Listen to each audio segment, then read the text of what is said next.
Class 12 Unit 1. Topic Structure. Prepared by Pavan Kumar PGT Computer Science GSSS Corey.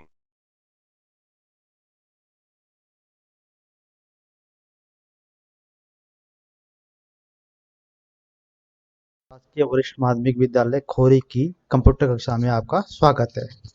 आज हम पढ़ेंगे कक्षा 12वीं का यूनिट 1 टॉपिक स्ट्रक्चर। आप सभी का स्वागत है स्ट्रक्चर पार्ट 2 में। जैसा कि आप स्ट्रक्चर पार्ट 1 में पढ़ चुके हैं, आज हम पढ़ेंगे स्ट्रक्चर पार्ट नंबर 2 और इसमें एक सिंपल प्रोग्राम लेके देखेंगे एक्चुअली स्ट्रक्चर C++ लैंग्वेज में कैसे काम करता है। तो जैसा कि मैं आपको पहले वाले पार्ट में भाग 1 में बता चुका हूं कि structure is A collection of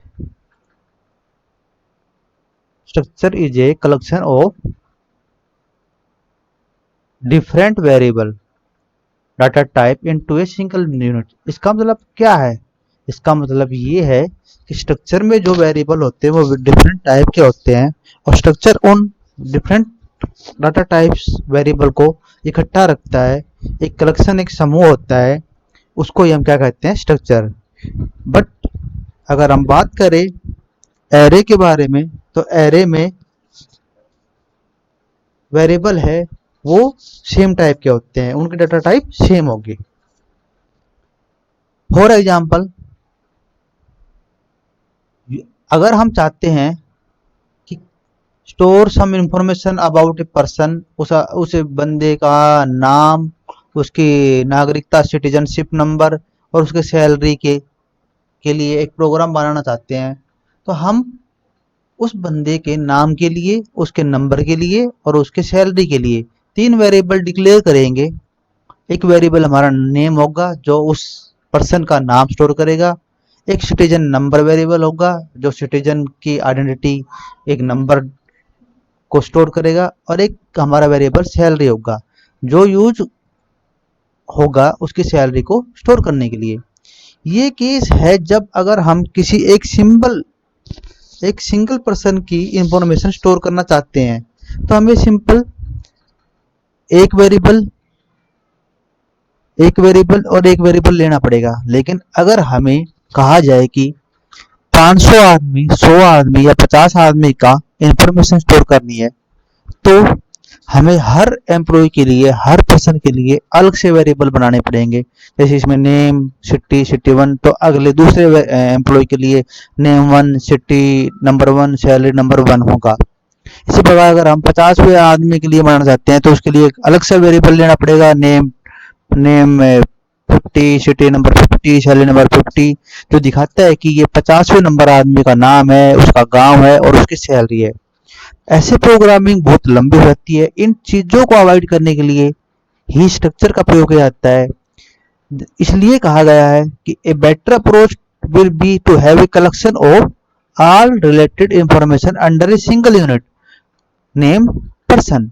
इसमें यहाँ पे जो बातें बताई गई है, ये these line indicate the definition of a structure. मतलब सारी इंफॉर्मेशन को एक सिंगल यूनिट में रख देते हैं और उनका डाटा टाइप भी क्या होगा? डिफरेंट।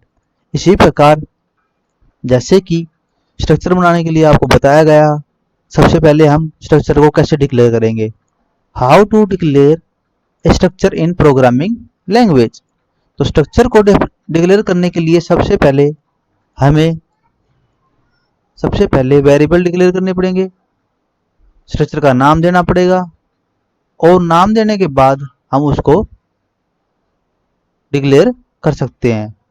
यहाँ पर मैं आपको दिखाता हूँ कि स्ट्रक्चर कैसे डिक्लेयर होता है और स्ट्रक्चर बनाने के लिए क्या क्या टर्म एंड कंडीशन होती है। तो यहाँ पर आप देख सकते हैं, सबसे पहला काम है स्ट्रक्चर बनाने के लिए स्ट्रक्चर कीवर्ड का यूज होता है। This point to be noted that अगर आप स्ट्रक्चर बनाना चाहते हैं तो स्ट्रक्चर बनाने के लिए स्ट्रक्चर कीवर्ड का यूज होगा। This is the pre defined keyword in C++ library. C++ library में ये कीवर्ड है जो दिखाता है कि जो भी हम पर्सन बना रहे हैं, पर्सन किसका है? स्ट्रक्चर का। स्ट्रक्चर जो है पर्सन का है। तो आपको पता लग गया होगा कि स्ट्रक्चर बनाने के लिए सबसे पहले हमें स्ट्रक्चर कीवर्ड यूज करना है। अब हमें चाहिए कि उस पर्सन का नाम, उसकी एज और उसके सैलरी को कंप्यूटर में स्टोर करना चाहते हैं। तो नेम के लिए उसका हमने करेक्टर नेम एक वेरिएबल लिया। 50 इंडिकेट करता है कि इसमें 50 बंदे हैं, उनका नाम स्टोर करना है। इंट एज है, एज में उस बंदे की एज स्टोर होगी, क्योंकि ये इंटीजर टाइप है इसलिए उसकी एज इंटीजर में काउंट होगी। और फ्लोट सैलरी है तो उसमें उस बंदे की सैलरी स्टोर होगी। यहाँ पर पॉइंट करने की बात है कि यहाँ पर फ्लोट दिया गया है, मतलब बंदे की सैलरी 50,500 भी हो सकती है। 50,500.5 रुपए भी कंप्यूटर में हम सैलरी दे सकते हैं। तो स्ट्रक्चर डिफाइन करने के लिए सबसे पहले हमारा पॉइंट है स्ट्रक्चर कीवर्ड यूज करेंगे, फिर एक स्ट्रक्चर नाम लेंगे कि स्ट्रक्चर बनाना है पर्सन का। Person is the name of structure, keyword indicate that person is the name of structure. Character int और फ्लोट ये डाटा टाइप है। इनसे हमें पता चल रहा है कि हमारे स्ट्रक्चर जो है, हमारा जो स्ट्रक्चर बन रहा है उसमें 3 टाइप के वेरिएबल है, इंट, करेक्टर और फ्लोट। यहाँ पर बताया भी गया है। Here structure person is defined with 3 members, name, age and salary. तो यहाँ पर आप स्ट्रक्चर को डिफाइन करना आ गया होगा। उसके बाद स्ट्रक्चर डिफाइन करने के बाद उसके डाटा मेंबर को हम एक्सेस कैसे करेंगे, मतलब उसके जो हमने एज, नेम और सैलरी है उसमें वैल्यू कैसे पुट करेंगे। वैल्यू पुट करने के लिए सबसे पहले हमें उस स्ट्रक्चर का, पर्सन जो हमारा स्ट्रक्चर है उसका एक ऑब्जेक्ट कह सकते हैं या उसका एक वेरिएबल, स्ट्रक्चर वेरिएबल बनाएंगे। ये क्या है? ये वेरिएबल है जो हमें दिखाता है, जिसके माध्यम से हम नेम, एज और सैलरी को एक्सेस कर सकते हैं। यहाँ पर बताया भी गया है, here structure is a variable is defined which is of type structure person, how to access the data member. जब हमने वेरिएबल डिफाइन कर दिया तो हम उसकी वैल्यू को कैसे एक्सेस करेंगे? हम एक डॉट ऑपरेटर का यूज करेंगे। यहाँ पर दिखाया गया है बिल डॉट एज का मतलब है कि बिल वेरिएबल से हम एज में वैल्यू एक्सेस करेंगे। मतलब बिल डॉट एज 50 का मतलब है कि एक बंदा है, उस बंदे की एज कितनी हो गई? 50। बिल डॉट सैलरी करते तो उसकी सैलरी स्टोर होती। इसी प्रकार एक छोटा सा एग्जांपल लेते हैं स्ट्रक्चर का और उससे बातें और अच्छी तरह से क्लियर होगी। ये आपके सामने एक एग्जांपल है स्ट्रक्चर का और इसमें बताया गया है कि स्ट्रक्चर को कैसे, एक स्टूडेंट का डाटा टाइप है इसमें, ये तो प्री डिफाइंड वर्ड है, इनको हम सिस्टम में इंक्लूड करते हैं। स्ट्रक्चर स्टूडेंट, यहाँ पर स्टूडेंट है वो एक स्ट्रक्चर है और इस स्ट्रक्चर के अंदर हम क्या कर रहे हैं, उस बच्चे का रोल नंबर, उस बच्चे का नाम और उसका मोबाइल नंबर स्टोर कर रहे हैं। ये ब्रैकेट्स तो करली ब्रैकेट है, बंद है। इसके बाद हमने यहाँ पे उस स्ट्रक्चर का वेरिएबल बनाए हैं P1, P2, P3। ये क्या करता है कि स्टूडेंट है उसका वेरिएबल P1, P2, P3 है। P1 में 1 ब्राउन और ये उसका रोल नंबर है, ये उसका नाम है, ये उसका मोबाइल नंबर है। इसी प्रकार P2, यहाँ पर तो P1 में वैल्यू हमने प्री डिफाइन कर दी, मतलब पहले ही P1 में वैल्यू दे दी कि उसका नाम 1 है, उसका रोल नंबर 1 है, उसका नाम ब्राउन है और उसका मोबाइल नंबर ये है।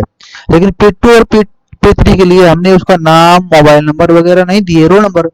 तो इन चीजों को डिफाइन करने के लिए हमने क्या किया, यहाँ पे P2 dot roll number equal to 2, P2 dot name equal to Sam. इसका मतलब है कि P2 वेरिएबल में रोल नंबर में 2 वैल्यू जाएगी, P2 वेरिएबल से नेम में हमारा सेम नाम जाएगा और P2 डॉट फोन नंबर से हमारा उसका ये नंबर जाएगा। अगर हम इस चीजों को डिस्प्ले करवाना चाहते हैं, शो करना चाहते हैं, तो हम क्या करेंगे, सी आउट, जो हम पिछले 11वीं क्लास में पढ़ सकते हैं। सी आउट ये क्या करता है, रिजल्ट को डिस्प्ले करता है। स्टूडेंट मतलब पहला स्टूडेंट, एंड एल का मतलब है अगली लाइन पे जाना। Cout roll number, P1 dot roll number, ये क्या करेगा कि P1 पर्सन के रोल नंबर को दिखाएगा। इसी प्रकार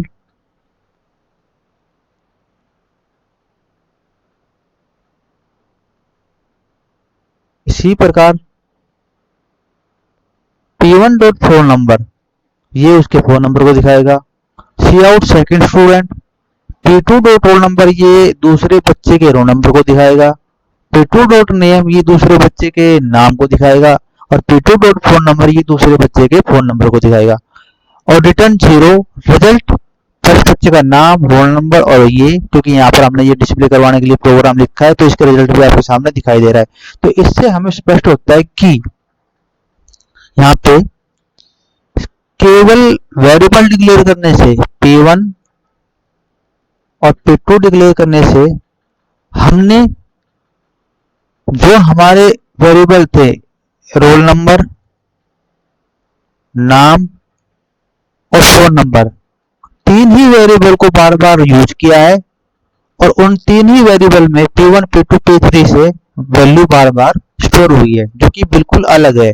P1 पहले बंदे का नाम है, P2 दूसरे बंदे का नाम है। हम इन वेरिएबल के माध्यम से एक ही वेरिएबल में वैल्यू डिफाइन करते जाएंगे। P1 में P1 डॉट रोल नंबर पहले बंदे का रोल नंबर डिफाइन करेगा, P2 डॉट रोल नंबर दूसरे बंदे का रोल नंबर करेगा। इसी प्रकार P1 डॉट नेम पहले बंदे का नाम सेव करेगा, P2 डॉट नेम दूसरे बंदे का नाम सेव करेगा। तो ये एक छोटा सा प्रोग्राम था, इसमें आपको पता चल गया कि कैसे काम होता है। मिलते हैं नेक्स्ट वीडियो में। थैंक्स ए लॉट, और घर पर रहे, सुरक्षित रहे, सावधान रहे। धन्यवाद।